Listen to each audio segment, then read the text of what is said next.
warahmatullahi wabarakatuh.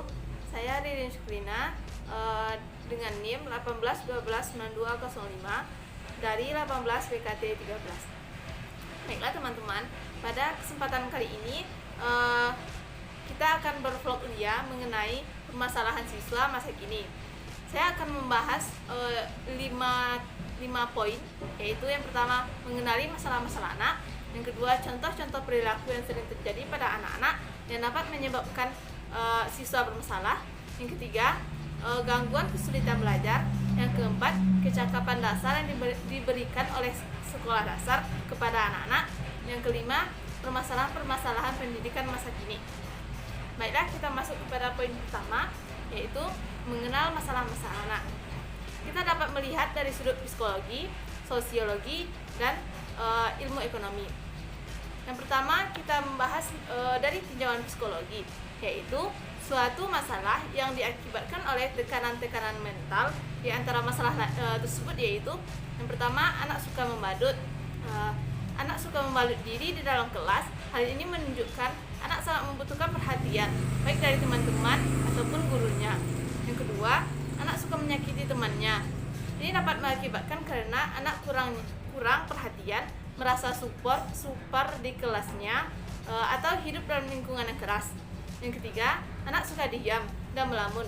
Masalah ini dapat diakibatkan oleh rasa takut, masalah keluarga, pergaulan dengan teman-temannya.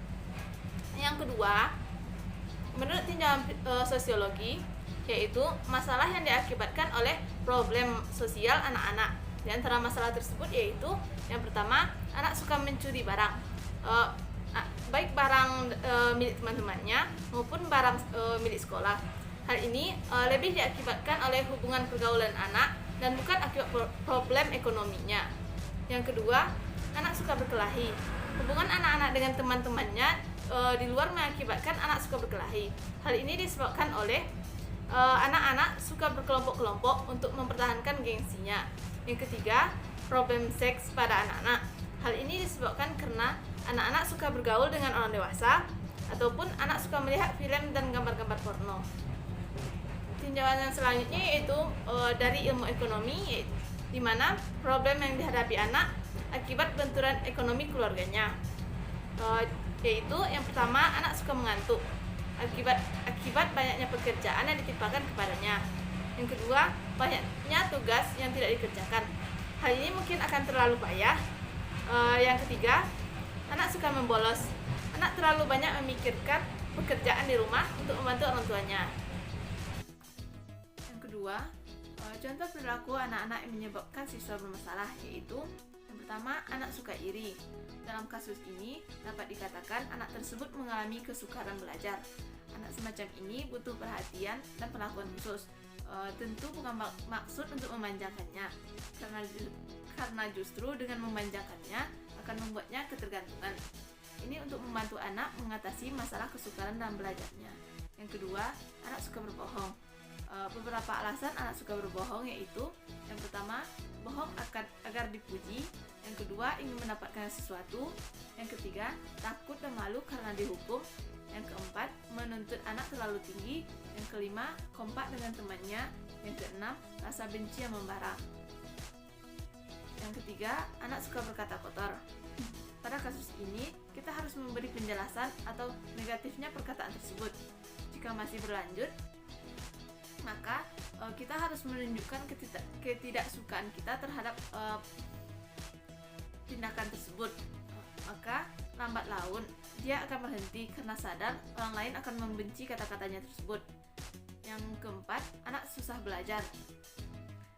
Dalam proses berpikir untuk memahami sesuatu, anak perlu diberi penjelasan secara konkret.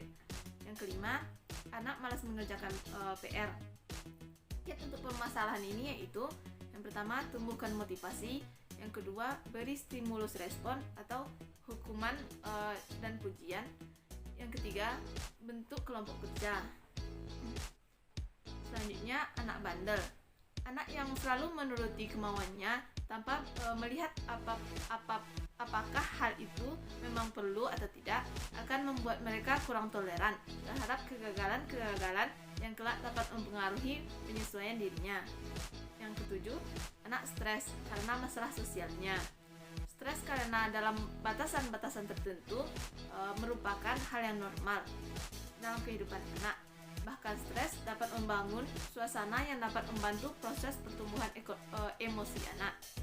Yang ke-8, anak memberontak. Ada beberapa penyebab anak memberontak, yaitu yang pertama, perbedaan sikap kedua orang tuanya. Yang kedua, orang tua bertindak tidak adil. Yang ketiga, orang tua menuntut secara berlebihan. Yang keempat, orang tua bersikap kaku. Yang kelima, anak merasa mendapatkan tugas yang terlalu banyak. Yang ketiga, gangguan kesulitan belajar. Gangguan belajar atau learning disorder adalah kekurangan yang tidak tampak secara lahiriah.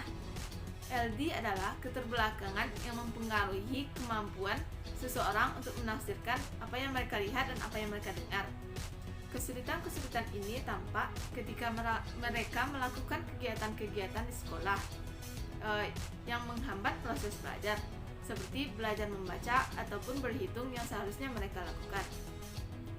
Yang selanjutnya, jenis-jenis kesulitan belajar. Jenis-jenis kesulitan belajar ini yaitu yang pertama, kesulitan dalam berbicara dan berbahasa. Yang kedua, permasalahan dalam hal kemampuan akademik, mencakup keterlambatan dalam hal membaca, keterlambatan dalam hal menulis, dan keterlambatan dalam hal berhitung.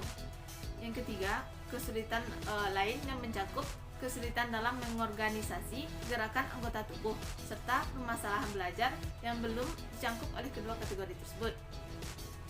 Selanjutnya, kesulitan dalam memusatkan perhatian. Kesulitan dalam memusatkan perhatian, baik yang disertai dengan hiperaktif ataupun tidak, dianggap sebagai kesulitan belajar. Karena kesulitan dalam memusatkan perhatian dapat mempengaruhi performa akademik seseorang secara serius, di mana gangguan ini kerap menyertai kelemahan dalam kemampuan akademik. Yang selanjutnya, faktor-faktor yang menyebabkan kesulitan belajar. Yang pertama, faktor genetik. Yang kedua, tembakau, alkohol, dan penggunaan obat-obatan lainnya. Penelitian memperlihatkan bahwa seorang ibu yang merokok, mengkonsumsi alkohol, ataupun obat-obatan terlarang selama kehamilannya kemungkinan akan memberikan pengaruh buruk pada bayi yang dikandungnya. Yang ketiga, masalah selama kehamilan dan kelahiran. Yang keempat, racun di lingkungan sekitar anak-anak, di mana racun ini berpotensi menyebabkan kesulitan belajar dan merusak pertumbuhan serta keberfungsian otak seorang anak. Yang keempat, kecakapan dasar yang diberikan oleh sekolah dasar kepada anak-anak. Yang pertama, berbahasa, penguasaan bahasa baik dari segi pasif maupun aktif. Yang kedua, bernyanyi, berhitung, dan menggambar. Yang ketiga, beragama, di mana dengan memberikan nilai-nilai religi. Yang keempat, berbuat susila ataupun kebaikan-kebaikan. Yang kelima, berketerampilan. Yang keenam, olahraga. Yang ketujuh, memberikan pengetahuan tentang IPA maupun IPS. Yang kelima, permasalahan pendidikan masa kini. Ditinjau dari permasalahan eksternal pendidikan masa kini, meliputi dimensi-dimensi sosial, politik, ekonomi, budaya, bahkan juga dimensi global. Pertama, permasalahan globalisasi. Globalisasi mengandung arti keterintegrasiannya kehidupan nasional ke dalam kehidupan global, karena pendidikan pada prinsipnya mengemban etika masa depan. Maka dunia pendidikan harus mau menerima dan menghadapi dinamika globalisasi sebagai bagian dari permasalahan pendidikan masa kini. Yang kedua, permasalahan perubahan sosial. Perubahan sosial merupakan peristiwa yang tidak bisa dielakkan. Perubahan sosial ini mencakup perubahan secara lambat dan perubahan secara cepat.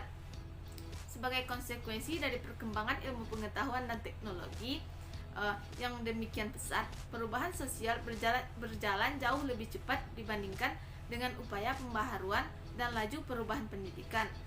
Sebagai akibatnya, fungsi pendidikan sebagai konservasi budaya menjadi lebih menonjol, tetapi tidak mampu mengantisipasi perubahan sosial secara akurat.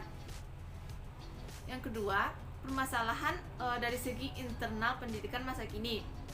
Tiga permasalahan internal yang menonjol yaitu permasalahan sistem kelembagaan, yang kedua profesional guru, yang ketiga strategi pembelajaran.